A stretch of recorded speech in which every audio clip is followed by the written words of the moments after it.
Eram Deus. 5 pessoas no carro, inclusive a minha tia, que era 1 ano mais velha do que a minha mãe, mais nova do que a minha mãe.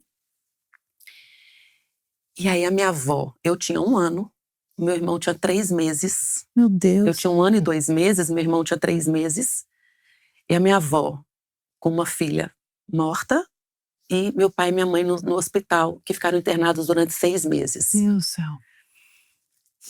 Eu nunca vi, eu só vi minha avó chorando uma vez. Eu tinha 4, 5 anos, e eu perguntei para ela por que ela chorava. Ela falou que era saudade. E eu não entendi que saudade era aquela, porque eu não tinha conhecido a minha tia com lembrança, né?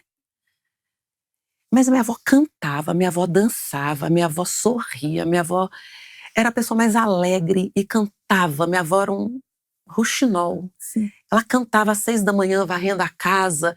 E a gente foi criado nessa alegria, com o pouco que tinha.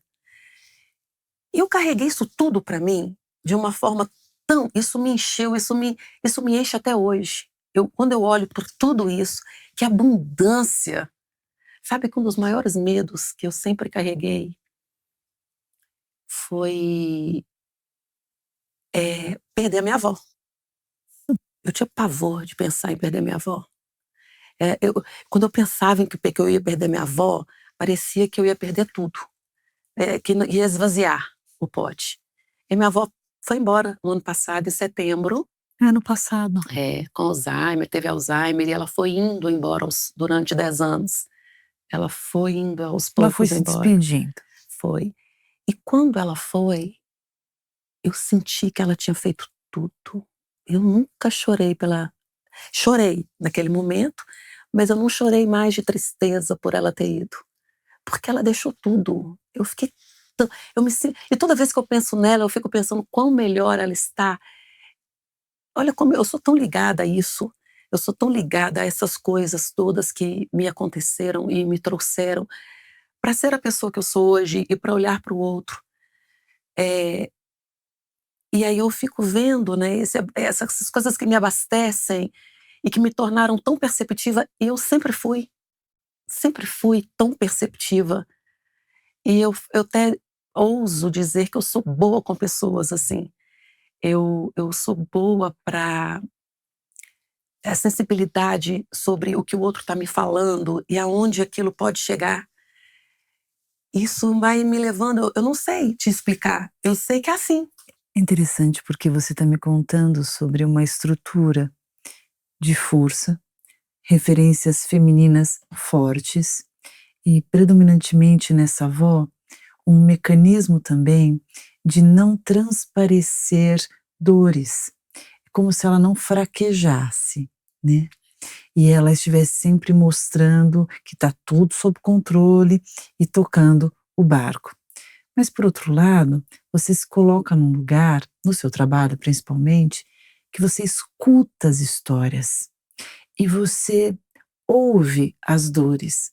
Você permite que as pessoas se emocionem e você se emociona com elas. E a minha pergunta é: quem ouviu as suas dores? Quem ouviu as arestas e os abismos da sua história? Eu não sei. Eu não sei classificar essas dores. Talvez... Eu não sei se é um bloqueio acessar as dores. Claro que elas devem existir, assim, elas existem. Não devem, elas existem. Mas que tamanho elas têm? Eu não sei te dizer. Verdadeiramente, eu não tenho dificuldade de falar sobre o que eu sinto. E é claro que eu vou eleger alguém, um amigo muito próximo, e às vezes essa não é a pauta. Às vezes eu vou falar isso com meu marido, de onde vêm determinadas decisões. E aí eu tento entender por que que eu faço, por que que eu sou. Eu estou sempre buscando uma associação, né, do meu comportamento a algo que eu vivi. Então... Você faz isso? Faço. Faço. Me dá um exemplo. Por exemplo, eu sou muito protetora do meu irmão. E aí meu marido às vezes tem um pouco de ciúmes. Que diferença de idade tem? 1 ano. Ai, muito pertinho. Mas eu sempre fui a mãe dele. E até hoje sou, assim. Você cuida dele. Muita proteção. Você tem esse lugar para ele. Total.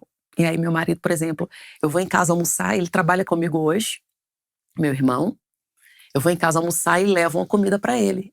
E se eu não estou lá, obviamente ele vai desenrolar e vai fazer algo, Claro. ele vai buscar essa comida. Claro. E aí meu marido fala, mas você tem que levar uma comida pro seu irmãozinho, né? Aí eu falo... Aí eu falo assim, teve um tempo que era só eu e ele. Você não estava lá. E era eu e ele. Porque quando os nossos pais, né, não tinha ali... Só ele sentia o que eu sentia. A gente estava ali num lugar de amor absoluto, na casa dos nossos avós, mas eu e ele não estávamos com os nossos pais. Em dado momento, isso a gente sentia. Que bom que você pode falar isso. É. E tudo bem falar isso? Tudo bem, super. Vou te contar uma coisa. Nós termos tido a oportunidade e o privilégio de ter avós presentes, acolhedores, que souberam maternar e paternar desta forma, de maneira tão afetuosa, tão inteira, tão generosa. Isso não tira a saudade da mãe, a falta do pai, a sensação de muitas vezes querer o colinho da mamãe, de querer sentir o cheirinho da mamãe, de perceber o pai. Por mais maravilhosos que sejam os avós, e que bom, ainda há direito de sentir essa falta dos pais, e talvez isso tenha exercido muita influência na cumplicidade tua com o teu irmão. Sim. Às vezes o irmão não precisa nem falar, mas a gente sabe que sente algo parecido. Cada um sabe, só sente quem sente, mas sabemos das semelhanças das faltas. Sim, né? isso. E aí a gente sempre... Talvez a minha mãe, por ser uma mulher muito, muito... Assim, eu não sei se eu poderia falar, porque estou falando dela, né? Eu vejo na minha mãe uma fragilidade emocional em relação No seu olhar, né? no meu olhar, É. sobre coisas do passado dela, que eu acho que ela não tratou. Mas em relação a ela era muito mais provedor, aquela pessoa que estava ali para conquistar, para desbravar.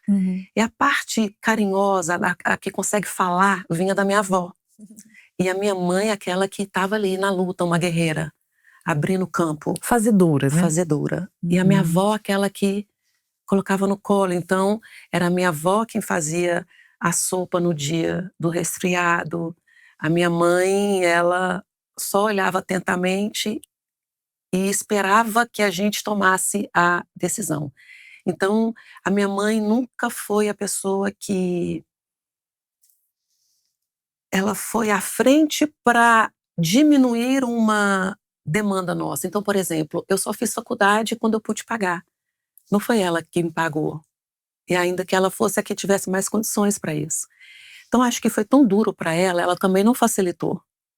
A minha mãe, ela dava para a gente condições maravilhosas de moradia, de alimentação, de ouvir mesmo assim, o que a gente precisasse. Então, eu sei que ela tiraria dela para nos ofertar, mas ela nunca foi a pessoa que adiantou. Então, ela não adianta algo que você não pediu. Se eu não verbalizasse uma necessidade, ela não iria me perguntar sobre ela. O que você acha disso? Eu acho que isso é característico dela. Mas o que você sente sobre isso? Eu acho que lá atrás me fez falta. O quê? Ela me prevenir ou me ajudar a tomar algumas decisões com a experiência dela, talvez. Como chamaria isso? Sei, proteção? Talvez. Mas eu não sei se ela me protegia, me permitindo fazer. Não sei se ela não via um risco eminente naquela decisão. Não sei. Ela não via um risco eminente naquela decisão. Não sei. Mabel, as justificativas e explicações sobre os feitos e as omissões, as faltas de um pai e de uma mãe, isso está na conta deles. Sim. nós percebermos as nossas sensações e legitimarmos aquilo que a gente sente, é a nossa cura. Não se trata de culpar, ou de atacar, ou de se vitimizar diante de alguma coisa. Mas nós darmos espaço para perceber o que sentimos, ou ainda há dentro de nós, é um carinho conosco. E sim, tem momentos em que os nossos pais tomam decisões baseadas naquilo que eles entendem que é melhor para eles, que é melhor para nós, e que no momento em que aquilo acontece, não é algo gostoso, não é algo fácil, ou melhor, não é o que nós precisávamos de fato. Porque das nossas necessidades viscerais, quem sabe somos nós.